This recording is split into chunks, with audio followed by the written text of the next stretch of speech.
Yeah, this is working. I really need to get new headphones. Makes that's probably the next thing we got.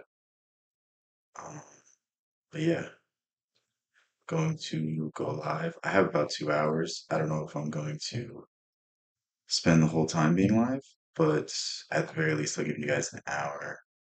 I'm just gonna try these streams out because I don't know. I've been streaming at night, and then that means that the second I get off, I have to like unwind, eat, relax, read a little bit, and then go to bed. So it seems like it's throwing off my schedule too much.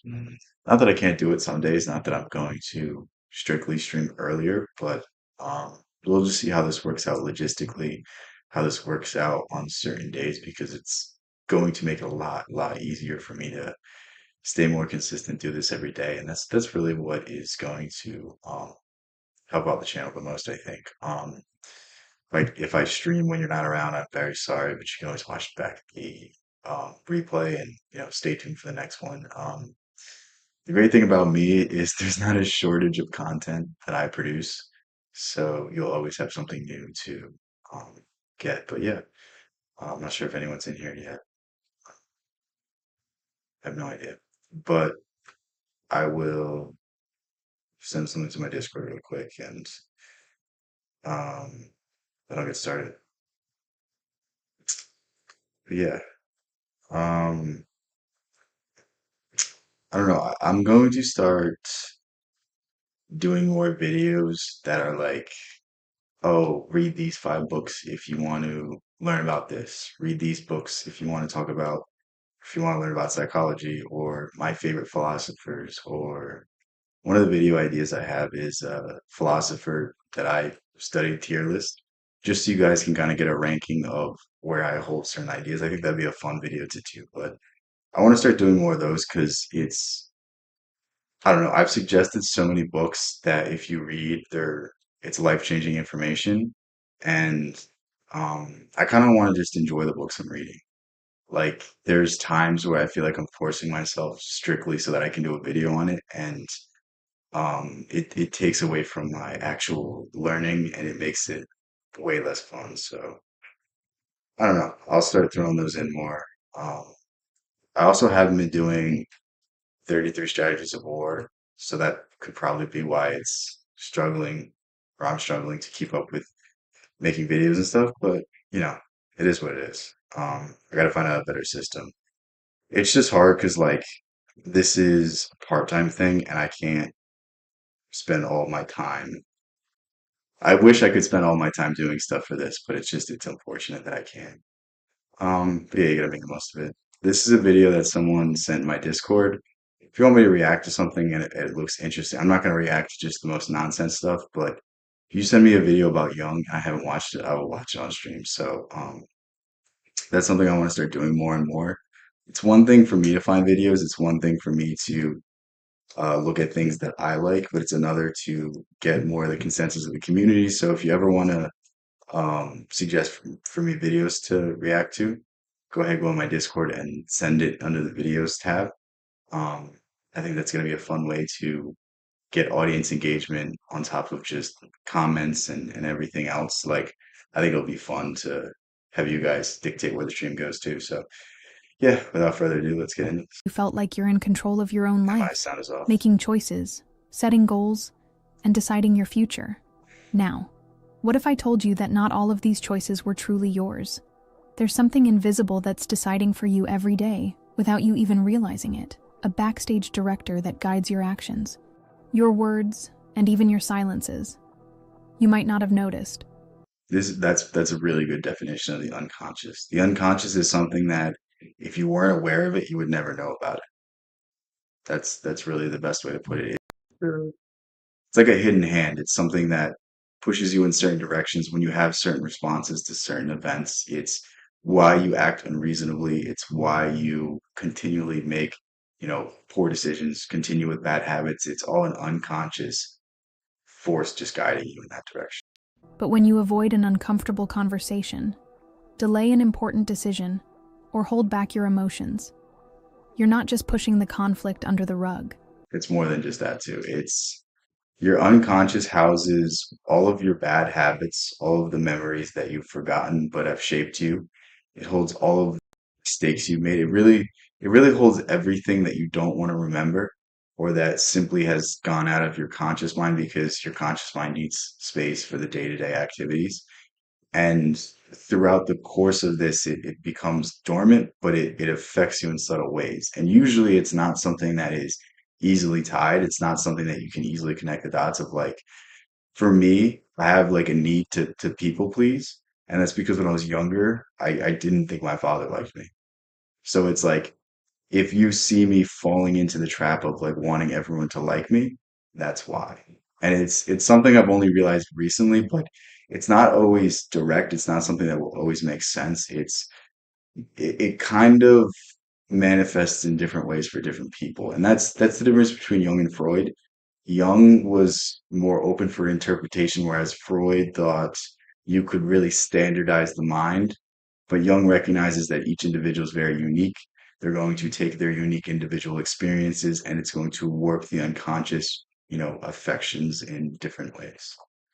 You're pushing a part of yourself as well. Just one human, is, And the is more this you a hide it, is the this a bigger better it time to stream? Like, is this better for you or is this worse? gets. Like a plant growing roots in the dark. Silent. But eventually, it breaks through the ground and becomes visible. Carl Jung called this the shadow, a concept we're going to explore together throughout this video. It's not an external force or something that comes from outside. It's what you yourself have chosen to hide. Some people call it the shadow, some people call it the unconscious. Freud, when he was coming up with this idea, both Freud and Jung kind of had similar ideas of the unconscious, just took different paths, and I think Jung is more encompassing. But Freud basically said that every single poet throughout history who was of any note understood there was an unconscious bias, something slowly moving us to what we don't want, and it's shaped by our experiences. It's something that we can never recognize, but it's something that has such power over us. Emotions, thoughts, impulses, and memories that were so uncomfortable that you locked them away in a mental box. But the problem is, that box doesn't stay quiet. It presses, it overflows, and without you realizing it, it starts making decisions for you. So, what are you pretending not to see? The things you bury inside of you don't just disappear. They take root and grow back.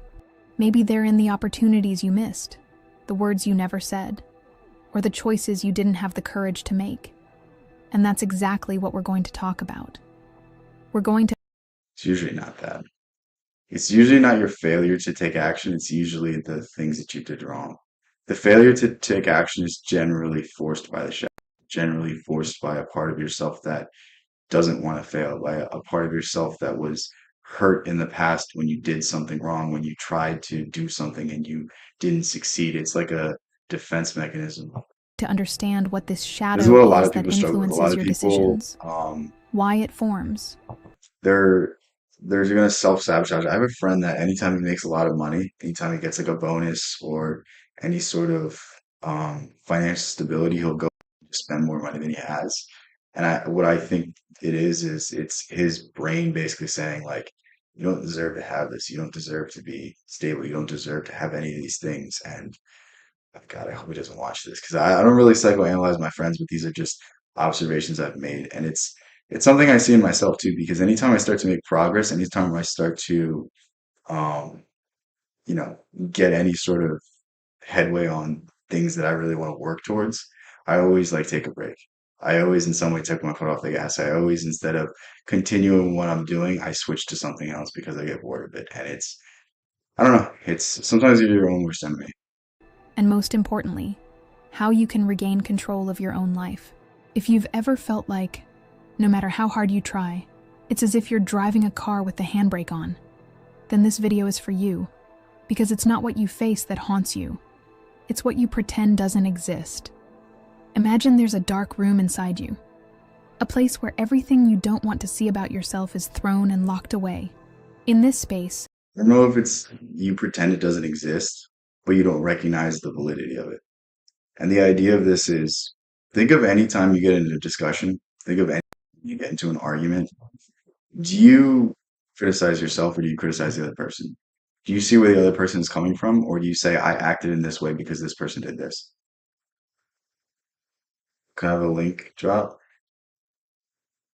A link for what? Damn, you messed me up, Shield Matrix. That's crazy. I haven't seen you forever. You messed up my train of thought. Um, Damn, I don't even remember what I was saying. Live your repressed anger, your insecurities, your desires you don't dare admit, and even your talents that you never developed. This is the place Carl Jung called the shadow. Contrary to what many people think, the shadow is not something bad by nature, but rather everything that has been rejected and hidden. Since childhood, we learn to hide parts. Oh, what I was talking about was your capacity to recognize when you're wrong. Recognize when, even if someone does something to you, it doesn't mean you have to do something back. You know what I mean? In every scenario, we are in some way guilty. We in some way could do something a little bit better. And recognizing our ability to be a bad person allows you to be a good person. Because it's only when we understand that our roots are in hell that we can reach heaven. It's a Nietzsche quote, but Parts of ourselves. When a child gets angry and screams, they're often told, "Don't do it's that, called wisdom. be polite." Yeah, I guess When so. they express themselves too freely, they might hear, "Behave I think yourself." wisdom's just introspection. Wisdom's just understanding yourself and understanding others and understanding that there's different perspectives. But yeah, I mean, wisdom, the thing is, a lot of people talk about wisdom, they throw it around. The truth is, most people will never have wisdom. If, wisdom came from old age, if wisdom came from experience, then every single person in a nursing home would be a genius, but I promise you there's not a lot of geniuses in nursing homes. Um, it's something that you can have very, very early on, and it's just all about, do you go through your day and recognize where you went wrong? Do you recognize even where you went wrong when you were right? Do you recognize especially where you were wrong when you were wrong? Like it's being able to take responsibility for yourself and understand that in every circumstance you have something you could have done different that could have affected it. And when you take that responsibility, when you take that responsibility of your life being the way it is because of you, that's when you can start making changes. But until that point, you'll always be pointing the fingers at everyone else. Okay, yeah, that's a pretty good definition of wisdom. I'm sure there's like a official definition of wisdom, but I really like that one. These messages are like Okay, bricks yeah, yeah. building the walls of the shadow. Over time, the child realizes that, to be accepted, they need to hide certain parts of themselves. This process is inevitable, but at the same time, it creates an internal divide. This What is was the shown to the idea of world, Osho. the persona, So Osho basically stated that you're born perfect and society makes you imperfect. And you need to ditch society to become perfect again. And it's the daily decisions that we make that take us away from who we are. Think you're in class and you have to sit still. You can't go to the bathroom unless you raise your hand. You can't do certain things because it's deemed inappropriate. You can't fidget because you're being a nuisance to the rest of the class. Like all of these natural desires are becoming suppressed and it does something to your mind where your mind like represses this rebellion, but that it'll come out in way, way, way, way, way more dangerous forms later on in your life. and what is hidden, the shadow. Let's use a concrete image to illustrate this. Imagine a dark box in the corner of a room. Every time you feel an uncomfortable emotion and decide to let it go, you're throwing that emotion into the box. When you have a thought you consider ugly or wrong, you push it into the box. At first, it seems like a That's quick too and practical fast. solution. But what happens when that box gets full? Yes, it overflows. The things you hid start showing up in unexpected ways. An outburst of It's like Pandora's box. Think of the people that are, I'm gonna put it at 1.25. Let me know if that's still too fast. Think of the people that are the most nice. Think about the people that will never say negative in front of you. I'm not talking about people that are overall positive. I'm just talking about the people that are afraid to criticize anybody, are afraid to be disliked. These are oftentimes some of the most wicked people because they are slowly, slowly, slowly scheming. They're nice to be for quid pro quo. They're nice for the sake of getting something in return. Whereas I can be an asshole, but when I'm nice to you, I'm nice because I want to be nice, and that's the thing. Too fast, okay. Of anger during a discussion, a mental block when making important decisions, or a general sense of dissatisfaction with life. It's no wonder that so many people feel stuck in certain areas of their lives. This block isn't always external. Often, it's the shadow itself influencing our choices. A clear example of this is Whenever something's wrong in your life, don't look to the external, look towards the internal. There's always more work you can do on yourself that will make your situation easier. Whatever external validation you get will be as a result of the internal work, but nothing great will ever come until you do that work. I don't care if you have $1 million in the bank. If you have nothing, no preparation, no ability to deal with hardship, I would rather have $0 and a mindset that could get me through the rest of life. And that's what so many people are struggling with. That's what so many people are you know, dealing with day after day after day. They might get the material success that they want, but they're not getting the spiritual fulfillment. They're not getting the spiritual development, and they're not able to deal with the stress. Are you, Shield Matrix? Are you in my Discord? If you are, someone sent it in there. You'll find it. If you're not, I can send it to you after. well. He's been working at the same company for years and has never asked for a raise, even though he knows he deserves one. Every time he thinks about talking to his boss, he hears an inner voice saying, "Better not." What if he thinks you're greedy? That voice isn't just rationality. It's the fear that's been pushed into the shadow. And until João faces that fear, the shadow will keep making decisions for him. Another more common example is in difficult conversations. How many times have you delayed talking to someone about an important problem, thinking it would avoid conflict? And in the end, what happened? The problem grew, and the conversation became unavoidable. This happens because the things you avoid can Can I send links in my own chat? I don't know if I can. Okay, okay. I was gonna say I don't know if I can send links in my own chat or that gets flagged. I have no idea. I should probably read the rules on that. The best example of the unconscious or the shadow taking over is in when you're in traffic and someone cuts you off and you get road rage. Think of how blindly angry you get simply because somebody cost you 5 seconds of your day. That's your shadow taking over. That's all of the anger and all of the dissatisfaction you have with your life bubbling to the surface.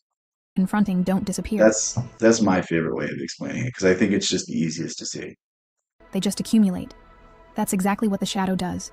It's the space where you store what you don't want to deal with until there's no more room to run. But here's an important truth. The shadow isn't the villain of your story. In fact, it's an essential part of who you are. Jung used to say, one does not become enlightened by imagining figures of light, but by making the darkness conscious. This means that freedom doesn't come from getting rid of the shadow, but from It's recognizing your faults and using it for good. It's recognizing where you fail, and instead of failing next time, you find a way to integrate. A lot of people, it's artistic expression, especially for men, because men hide a lot of their emotions. They let a lot of their emotions go like lie dormant. And you can get these emotions out through a creative endeavor. And I think that's the healthiest and it's the most expressive way to do it. But a lot of people will wait, let it bubble, let it go to the surface. And then one day they get in a fight and they go a little too crazy and then they end up in jail forever. And it's like, this is the classic story of what happens to guys when, they get into the heat of the moment. That shadow takes over and it ruins the rest of their lives. And it could have simply been dealt with so much sooner. And it could have been dealt with in a healthy way because all emotions are is just energy. The energy can be displaced in different ways. It can be used in different ways. And, hate and love are the same thing. It's just a varying degree of affection. And I can either express my anger or my emotion or my energy in hatred, or I can express it in love. I can put it into passions that I really care about. I can, go to the gym when I'm upset. When I'm feeling a lot of excess energy, when I'm feeling a lot of excess stress, I can go train jujitsu. I can go do something productive. I can go do something that brings me joy, or I could linger in these feelings and push them down. It's very philosophy more like around human nature, minds, love, relationship, people, fear. And faith. Have you read any Jung? Because Jung is my favorite when it comes to that sort of stuff. There's also Osho's really good. Anything by Osho.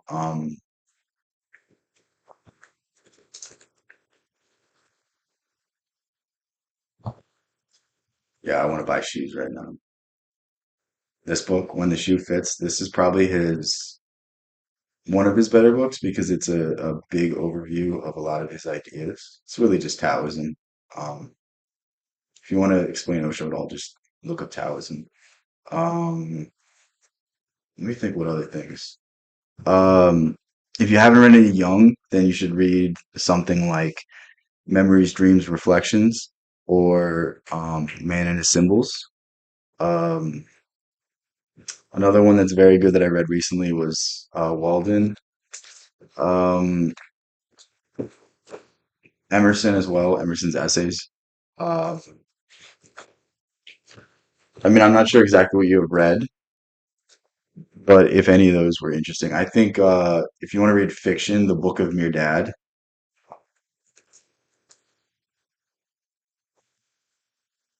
this this is the best book I've ever read, and it's fiction. So I feel like I have a lot of people that are like, "Why do you only read nonfiction?" This is another good one, The Prophet. All of the ones I just mentioned, they're very insightful, and they all have some sort of commentary on the ideas you were talking about. When I talk about philosophy, though, I usually use like a more mystical philosophy. I mean, I think Nietzsche is interesting simply for his destruction of social norms, but I don't necessarily agree with his more philosophical takes on the solution to it. So, but yeah, Manly P. Hall is pretty good as well. Fiction doesn't fascinate me. Yeah, there's honestly like I like a good story, but dude, do I really want to read 500, 600 pages of fiction or read two, three books on philosophy? I would always go with the philosophy, but there are certain books of fiction that you really should pick up. This is one that I'm going to read very, very soon. Thus Spoke Zarathustra. This is probably Nietzsche's seminal work. Um, do I have any more? Kafka is not like most fiction because it's not a happy story. It's always a story about human suffering and how things never work out in essence. And it's the story of a tortured artist, of someone whose genius was never recognized until well after his death. So there's a certain pain, there's a certain passion, there's a certain genius in there that isn't replicated in anything else I've read. There are some works of fiction that are worth reading, but I agree with you. A lot of it is just like erotica and shit like that. Like I'm not gonna read that. That doesn't stimulate any higher thought in me. It doesn't inspire me to do anything great with my life. It's more so just entertainment. And I think that's the biggest downfall of fiction. There's not much fiction nowadays that's going to make you think, that's going to make your jaw drop, that's going to make you in any way a better person. And that's why I read books. I read books to fill my brain with higher level ideas, with people who have lived great lives, lived great experiences, and have something to share with me. Nietzsche's work, I've heard, yeah, people don't understand Nietzsche at all. Um, to call Nietzsche a philosopher is hilarious because Beyond Good and Evil is just destroying philosophy. I think like if you classify Nietzsche at all, that's disrespectful to who he was because he really transcended those ideas. Yeah, yeah, yeah. The only thing I would say about your point on fiction is I've found some books that are worth reading, and that's the only drawback I'll give. Like to say the entire genre of fiction is not worth it, I don't agree with anymore. I used to agree with that, but I found a lot of depth, a lot of meaning in works of fiction. My favorite book is literally a work of fiction. So I'm not gonna, you know what I mean? I'm glad I changed my mind on that too because I picked up Dostoevsky, I picked up stuff like that. And dude, Dostoevsky, it's not like my conception of fiction prior to reading Dostoevsky was, wow, fiction is just about the story, and if it's not a good story, then it's not a good book. But Dostoevsky is a psychological like field trip basically. Like you're analyzing these people and you're analyzing their motivations and how these motivations intertwine with each other. I think there's also like interesting people. I haven't read any James Joyce yet, but apparently he uses stream of consciousness and he tells a story and everyone has their own side of the story. So it leaves room for interpretation and it makes you speculate on the ideas. And that seems like a very, very interesting idea to play around with in a novel. After the stream, my work done, I'd like to have a chat in Discord. I want real suggestions on that. Real suggestions on what?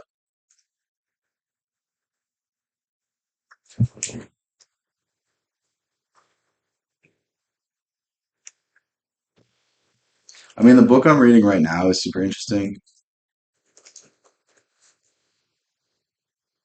This is the book I'm reading right now. I'm like, I want to say like 200 pages in. It's like 600 pages. And the first 100 pages are just introduction. And I was like, why the fuck is there so much introduction? And then I get to the actual meat and potatoes of the book. And it's Carl Jung having a mystical experience and having a conversation with his unconscious. And you're just like, all right, I'm reading something now that wasn't meant for the human eyes. I'm reading a stream of consciousness with the greatest mind, with his internal forces, with the things that control his unconscious biases and stuff.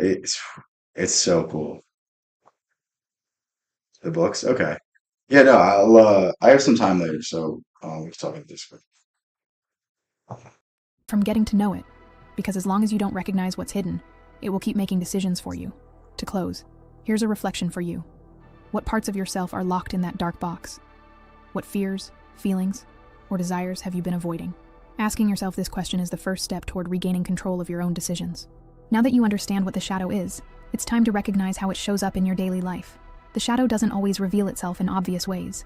It operates subtly but powerfully, influencing your decisions, relationships, and even how you see yourself. Let's look at some examples. Think Yeah, about the fear of his failure. journey to find his soul. Yeah, yeah, that's a good way of putting it. Um, one of the main themes of the book too is that Jung's space that the first 40 years of your life is you just establishing yourself in this world. And then the rest of your life is coming to grips with who you are and coming to grips with your death and other things that you really haven't faced yet. It's a very interesting idea when you look at it. How many times have you declined a challenge or an opportunity because you were afraid you wouldn't be good enough? When this happens, it's not just a matter of caution. Most of the time, it's the shadow at work. The fear of not meeting expectations, This which deals may have with been formed in childhood due to excessive demand. self-sabotage as well. I was talking a little bit earlier about self-sabotage, but I'm sure we all know someone that has great, great capabilities, but every time they sit together, um, they will become their own worst enemy and start making decisions that get in their own way. I was saying how I have a friend that every time he gets like a little bit of money, he'll just go out and spend it instantly. Um, I have another friend that, you know, had some of the one of the best personalities I've ever known. Like if you got to know him, you would be like, dude, this is a great guy, but just time and time again, he would put himself in scenarios where it'd be hard to support him. And it's like, I think these are things that we all deal with. I think this is things that, um, I deal with personally as well. Like I'm usually my own worst enemy. When the time comes to step up to the plate, I'm usually petrified with fear, and there's a thing that I can't overcome, and it's coming to grips with this. And a girl joined the stream. I have no idea. Maybe my the demographics for my streams are like I think it's like 30% women, and the demographics for my video is like 10% women, and my other channel is even worse. Was pushed inside, but it didn't disappear. So when an opportunity for a new job, a bold project, or even public speaking comes along, the shadow steps in saying, better not. You might fail and be criticized. Another classic example is in difficult conversations. We've all postponed an important conversation in order to keep the peace, whether it's with a friend, a boss, or a romantic partner. The inner dialogue usually sounds like, now's not the right time, or Oh, the audio. if I bring it up, I'll No, just I'm create just a mess. sweating. It seems like I'm a rational drinking tea. decision, but in If I wasn't drinking tea, I wouldn't have taken enough. I'm starting to sweat though. I get what reality, you're saying. it's the fear of It's like an conflict, asshole. which may have been repressed since childhood, taking control. In the end, the problem gets bigger. What started as a small annoyance turns into a bigger disagreement. And once again, the shadow was in charge. The shadow also acts unexpectedly in romantic relationships. Imagine someone who always tries not to seem too demanding in their relationship. They give in on small matters, don't express their desires, and often accept things they don't like just to avoid arguments. This behavior, which might seem like maturity or patience, is often the shadow in control. Over time, what happens? The accumulation of frustrations builds up. Suddenly, an argument erupts out of nowhere. This is, if you've ever been in any relationship, this happens all the time. Or unhealthy relationships. I haven't experienced this in a while. There were times where I was like, why are you so mad about this? And really, they're not angry about whatever circumstances. They're angry about everything else. They're angry about the accumulation of things. This is just another instance where this occurred and it's at their breaking point. And the person doesn't even understand why they're so upset. But it wasn't out of Like every nowhere. time I've gone through a breakup, it's never over something serious. I never do anything that bad. It's always just something that is just the combination of a lot of different things. It was the result of everything that had been repressed. In the professional field, the shadow's influence is just as strong. Imagine a professional who has brilliant ideas during meetings, but never shares them. They think, what if it's not a good idea? What if people judge me? This doubt keeps them silent. In the end, other colleagues present similar ideas and get recognized. For them, it feels like they're invisible, like, I'm never appreciated. But the truth is, they were the ones who hid themselves. The fear of being exposed, stored in the shadow, was what made the decision for them. But the shadow doesn't only show up in meetings. It often appears in our dreams and personal projects, holding back our progress. Let's talk about Carlos. He dreams of starting his own business, but never takes the first step. Every time he thinks, Think of this is, I mean, I've been posting videos for a while, but I hear time and time again, like, where do I take the first step? What do I do? What do I do? And it's like, it's always just doing the first step that's the hardest. Think if you're out of shape right now, the hardest thing you have to do is go to the gym and sign up for a membership. That is the hardest thing. Every step after that becomes easier. The hardest moment will always be the first step, and people are always petrified because they see the whole picture and not what the actual scenario is. It's not difficult to go and sign up for the gym. But if you think I need to go to the gym 5 times a week for the next 2 years, then that sounds scary. But if you just sign up for the gym, the first step is done. The next step is going and doing something stupid on one of the machines. You don't even have to work hard. You just have to keep showing up after that point. You already did the hardest thing. And every time you show up, it gets easier and easier and easier and easier. It's the same thing with any sort of event you can do always becomes easier. It doesn't matter what it is. Everything you try, everything you do is always easier the next time you do it. But it's always just the first step. thinks about it, the perfect excuses pop up. Now isn't the right time. I need to study more before I try. I'll do it later. At first, this seems like caution and even common sense. But, over time, Carlos realizes that he never actually feels ready to begin. And why does this happen? Because his shadow Thanks, is in Lucky control. Kitty. Carlos doesn't realize that this voice of caution isn't coming from reason, but from an old memory, perhaps from a time when he was criticized for not doing things perfectly.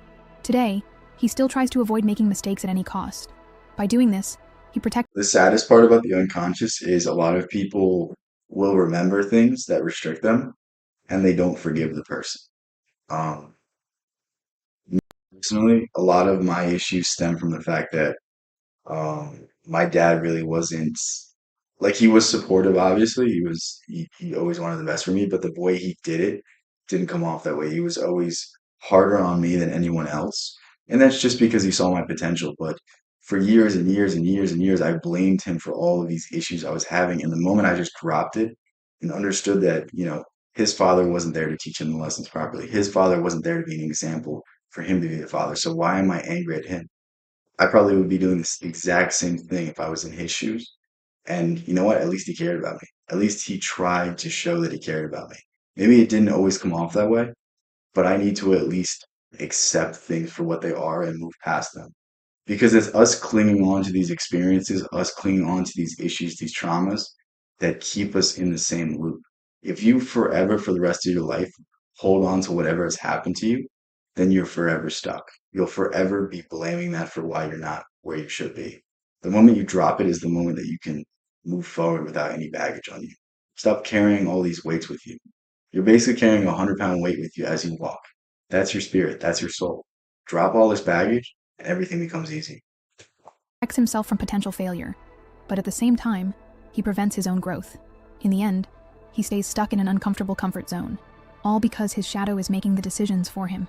These examples show how the shadow operates silently and invisibly. How many opportunities have you missed because you were afraid of failure? How many conversations have you postponed because you feared discomfort? And how many times have you stayed silent, even when you knew you had something important to say? All of these situations have one thing in common: the shadow working behind the scenes. Maybe it's time to bring to light what's been hidden. Take a look at where you've been holding back, where you've been letting fear make decisions for you. Ignoring what's in your shadow might seem like an effective short-term strategy, but the long-term cost is high when you don't face what's hidden. It's like driving a car with the handbrake on. You might put in more effort. Jung's basic advice to facing your shadow is just to face your fears. Like if there's something that you've been meaning to do, but you keep telling yourself not to do it, do it. It's really that simple, and it's nothing more than that. But the more we linger in this fear, we linger in this anxiety, the more likely it is to be an issue for the rest of our lives. But you don't get anywhere. Or worse, you end up damaging the car. And that's exactly how it is in life. One of the first signs that the shadow is taking control is the feeling of stagnation, relationships that seem to go nowhere, opportunities that pass you by, and goals that never leave the paper. This isn't the result of bad luck or lack of ability, but often the shadow making decisions for you. Imagine someone who avoids asking for feedback at work because they're afraid of criticism. They might avoid discomfort in the short term, but over time, their career stalls without feedback. They don't know where to improve, and consequently, they don't grow. A lot of this comes from the feeling that they're not worthy, the feeling like they're, um, they don't deserve where they should be right now, so higher. A ton of people have internalized this idea because for most of their lives, whether it was their teacher, whether it was their parents, whether it was their friends, whether it was a relationship that went bad, like there's the overall consensus from all of your life that you're not good enough. So why should you deserve better?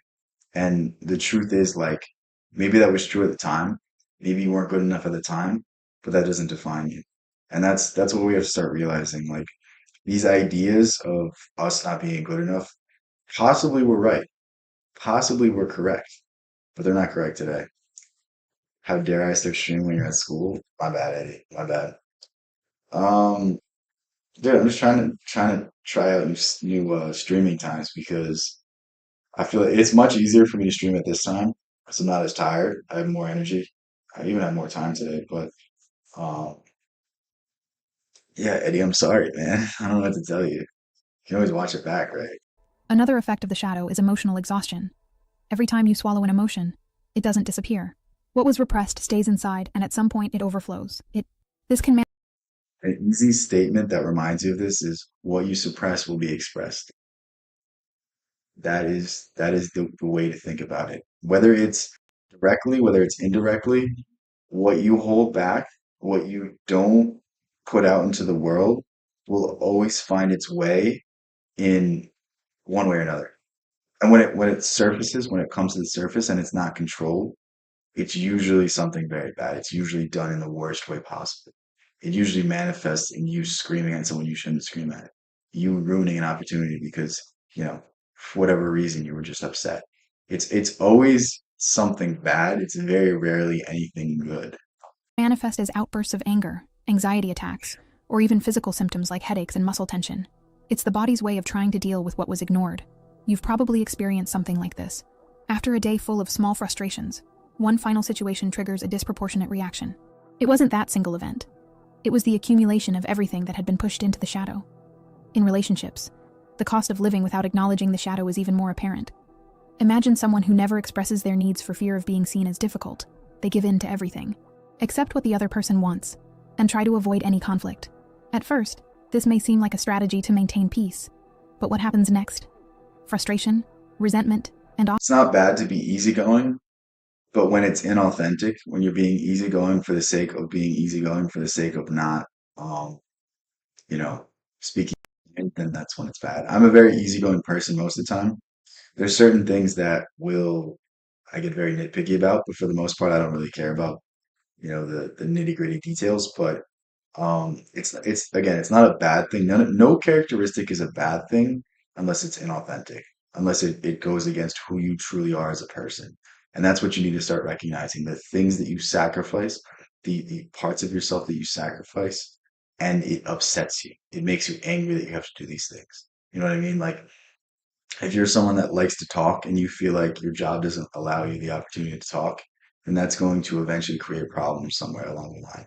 If you're someone who likes to be heard and your boss is very disrespectful and very dismissive of your ideas, then you probably have to find a new job because it's going to eat you alive.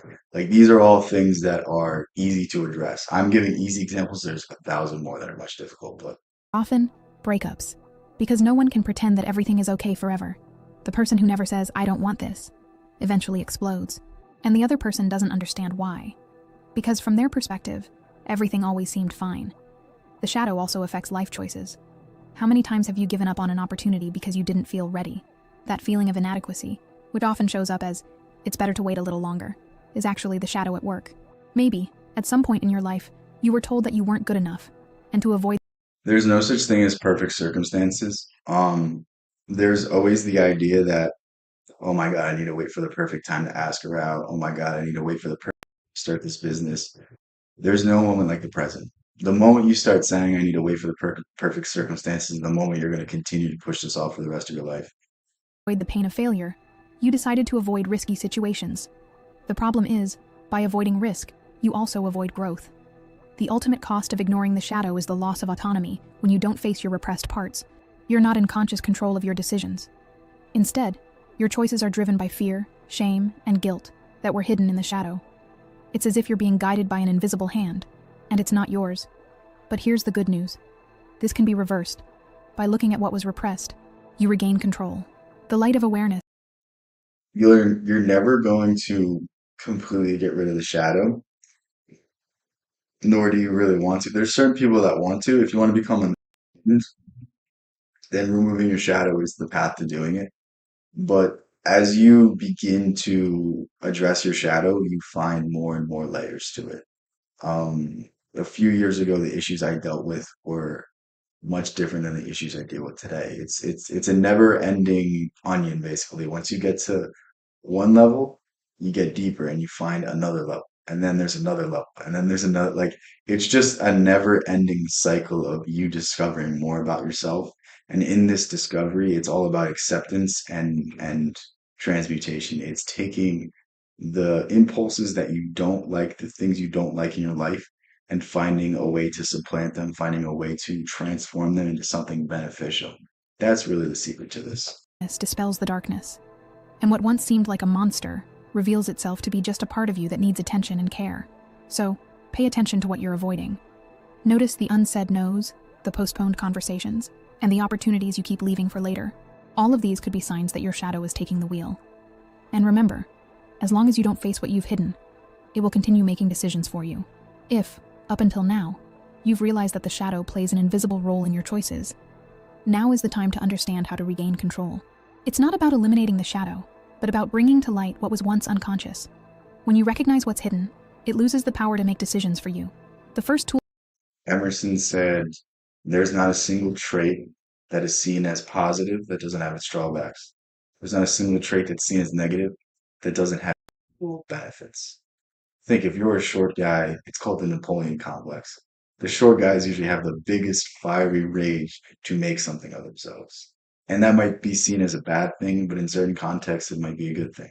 Same thing as, if you're taller, you probably are going to die younger because of your circulation issues. Like, there's no such thing as a benefit without a drawback. And recognizing these and coming to terms with these and using the attributes you've been given as blessings instead of as curses, that's a lot of it. Let's find another video. Um,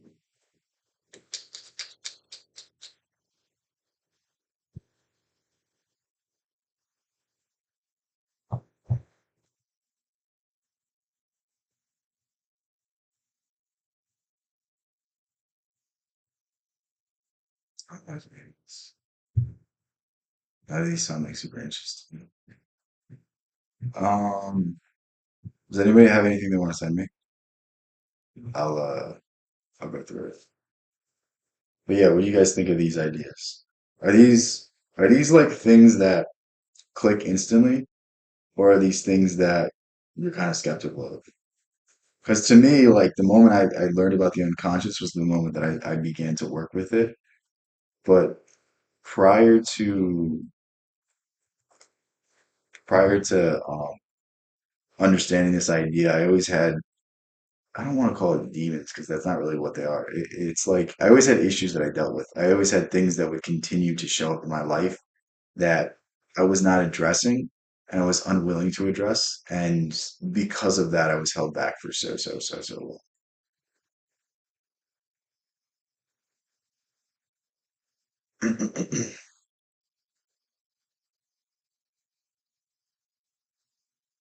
Okay.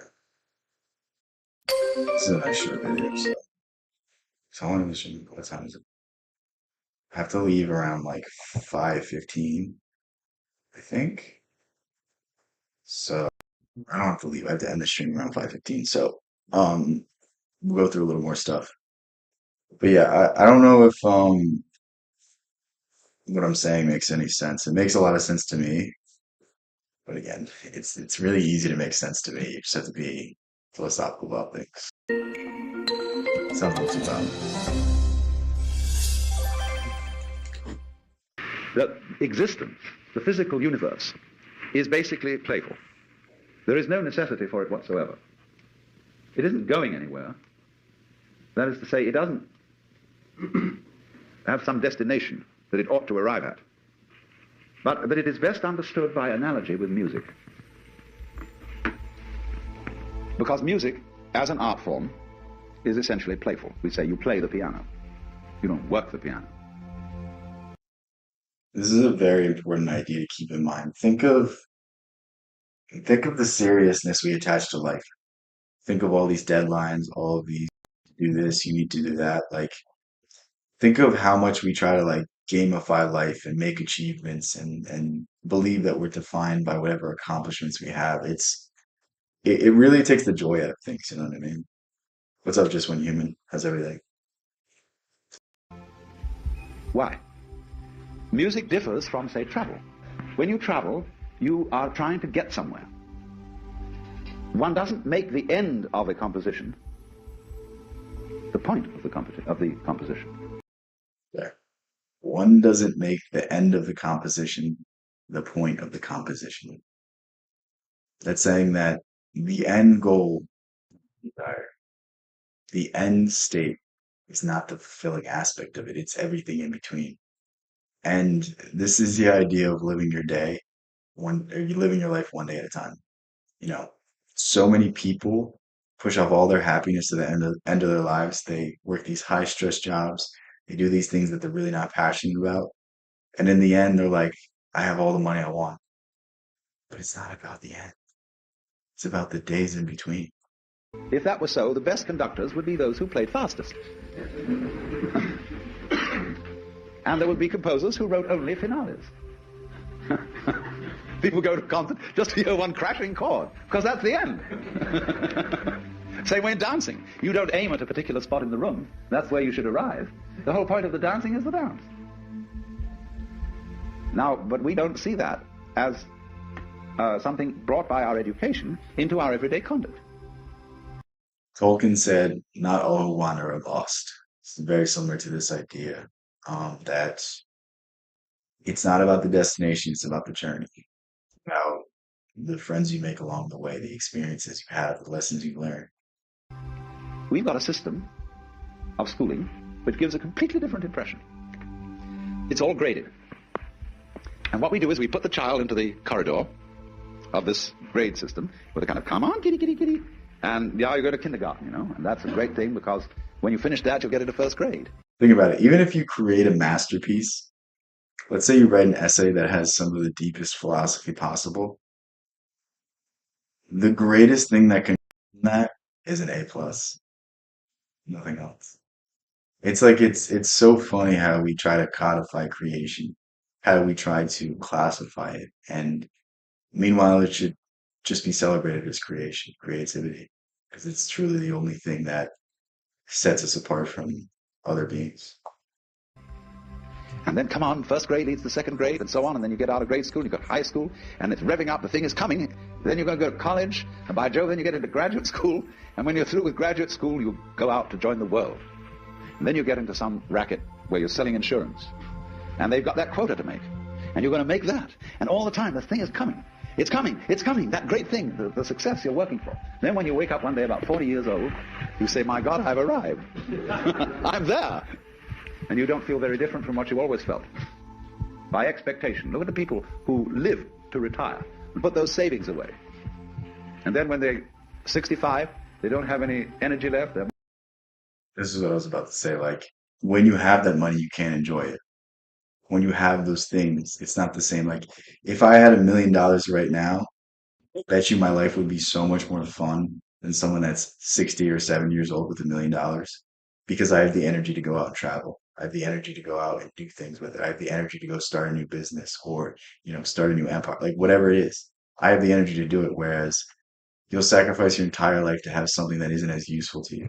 More or less impotent, and they go and rot in an old people's senior citizens community. Because we simply cheated ourselves the whole way down the line. We thought of life by analogy with a journey, with a pilgrimage, which had a serious purpose at the end, and the thing was to get to that end, success or whatever it is, or maybe heaven after you're dead.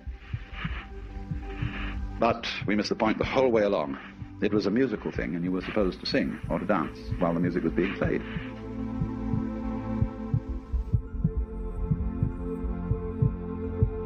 That's a nice short video.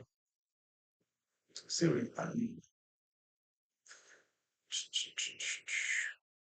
Someone was telling me to this, so we'll react to this video.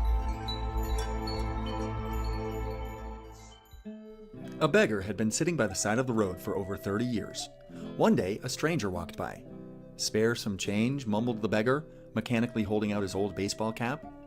"I have nothing to give you," said the stranger. Then he asked, "What's that you're sitting on?" "Nothing," replied the beggar, "just an old box. I've been sitting on it for as long as I can remember." "Ever looked inside?" asked the stranger. Story's going. "No," said the beggar. "What's the point? There's nothing in there." "Have a look inside," insisted the stranger. The beggar managed to pry open the lid. With astonishment, disbelief, and elation, he saw that the box was filled with gold. This is a story about your mind, that you already have everything you want. It's a very good This analogy. parable lays out the very essence of human suffering. We are always looking externally for answers to our problems, for validation, for security, or love, but everything you will ever need can be found within. The solution to all suffering can be found. This is the one thing you can take away from any great ideology has this with inside of it, has this somewhere locked away. Whether you look at Emerson, whether you look at Nietzsche, whether you look at the more allegorical interpretations of the Bible, you look at Thoreau, all these people, they resonate with you so much because of this idea, because everything you need is inside of you. This is the fundamental secret to life. Everything you already have, everything that you want is already yours. Found inside our mind, because our thoughts are the cause of all suffering. In life, discomfort is inevitable, but suffering is a choice. There are two types of suffering. One is fear, which derives from our thoughts of the future. What awful scenario might play out? The other is psychological pain, which is derived from negative thoughts of the past. Fear and pain do not live in the present moment. They need our thoughts of the past. The past pain creates the future fear. We are all confirming our futures when we cling on to the past. We cling on to the things that have happened to us already, and we assume that they're going to continue to happen. Or future to keep us locked in a prison of the mind. The key to end suffering is to stop thinking. This may sound simple, but have you ever tried to stop thinking? This is the Buddhist idea of no mind.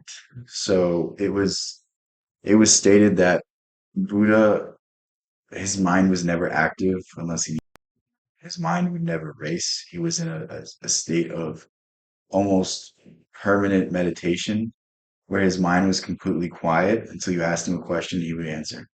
And this is obviously it's not possible.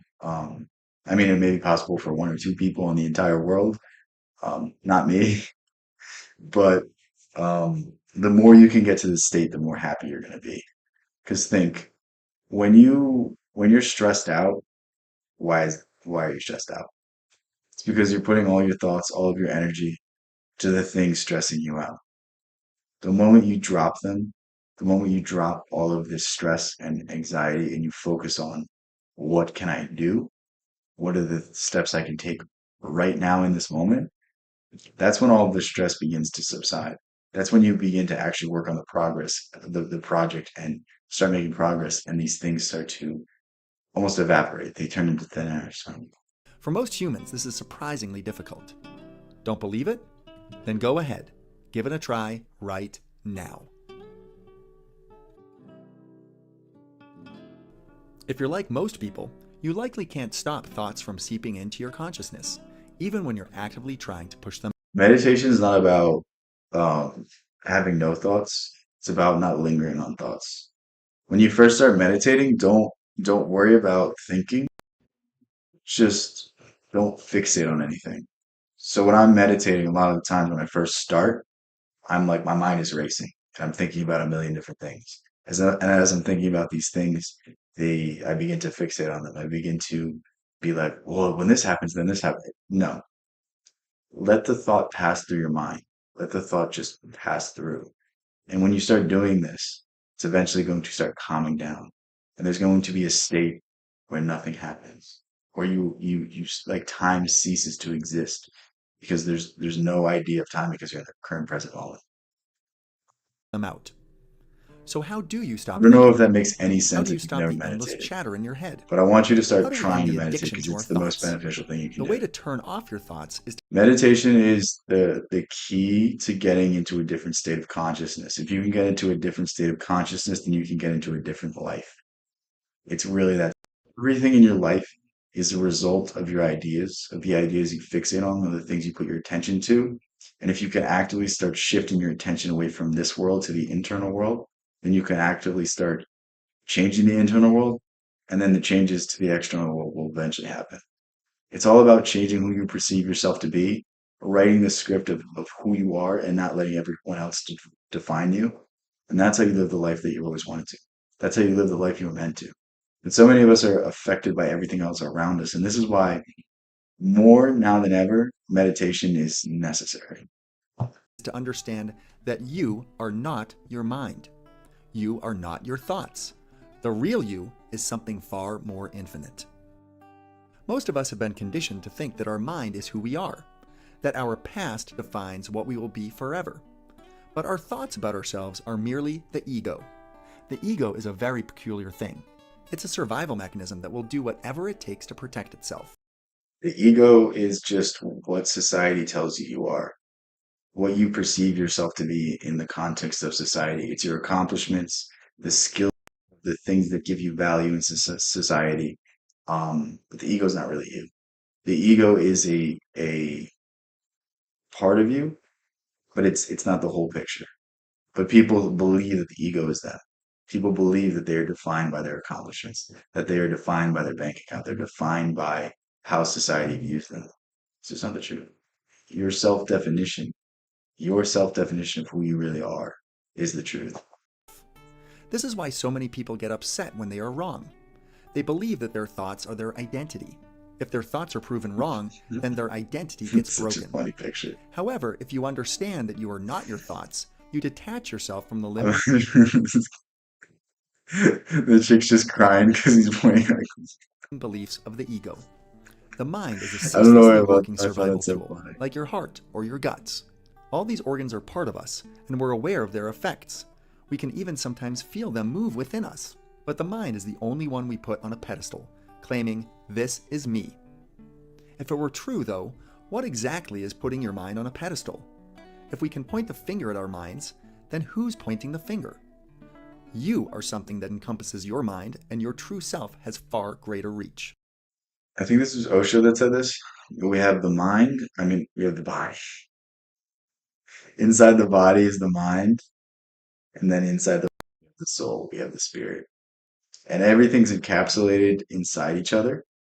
And your body can affect your mind can affect your soul, but it can go in reverse order. Your soul can affect your mind, that can affect your body. You can become free of your obsessive thoughts, fears, and pain through two A lot of practices. times people will Number sacrifice one, one aspect listen to your for, constantly thinking mind. Become like, a they'll witness to put your all their mind. eggs in one This basket, establishes you as an entity beyond it. cultivate only their body, and the mind and their soul suffers. Or they cultivate only their soul, and their mind and their body suffers. It's a balance of displacing all these energies into the three aspects of Separate yourself. yourself from your thoughts. Simply observe your thoughts. If you go back here, this might be controversial what I'm about to say. Your body, we'll explain the metaphysical interpretations of the Trinity, guys, right here. The body, obviously Jesus, the mind, the Father, the soul, the Holy Spirit. Separate yourself from your thoughts. Don't come Simply after me, observe your bastards. thoughts as if they are clouds floating by in a blue sky. Be careful not to judge the thoughts your mind That's why there's the Trinity, though. turns out. If you never knew. Judging is a thinking act, a mind act. If you find yourself calling your thoughts stupid or smart, good or bad, right or wrong, you're not being you, but splitting your mind into two, setting it against itself. Just listen to your thoughts. Be with them, pay full attention to them, then let them pass without claiming or rejecting them. This is They what I are was not talking about you. earlier. As you consciously experience them, you will find yourself no longer identifying yourself as your mind. You are that consciousness. Eckhart Tolle writes, "The beginning of freedom is the realization that you are not the thinker. The moment you start watching the thinker, a higher level of consciousness becomes activated. You then begin to realize that there is a vast realm of intelligence beyond thought, that thought is only a tiny aspect of that intelligence. Some people believe that's Christ consciousness. Some people believe that's God. Some people believe it's just the collective unconscious. Whatever it is, it's something we.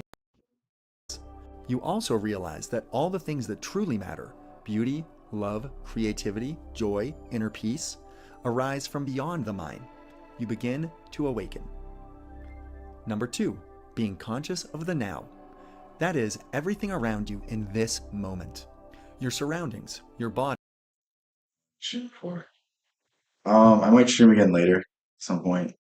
Thank you guys for coming and hanging out with me. It's a pretty fun stream. I gotta go do some work, and also, um, I'm starving, and I gotta do something at 6, so I'm gonna head out. But thank you guys for hanging out. Thank you guys for being here. It was a great time. I'll see you in the next stream, and yeah, peace out.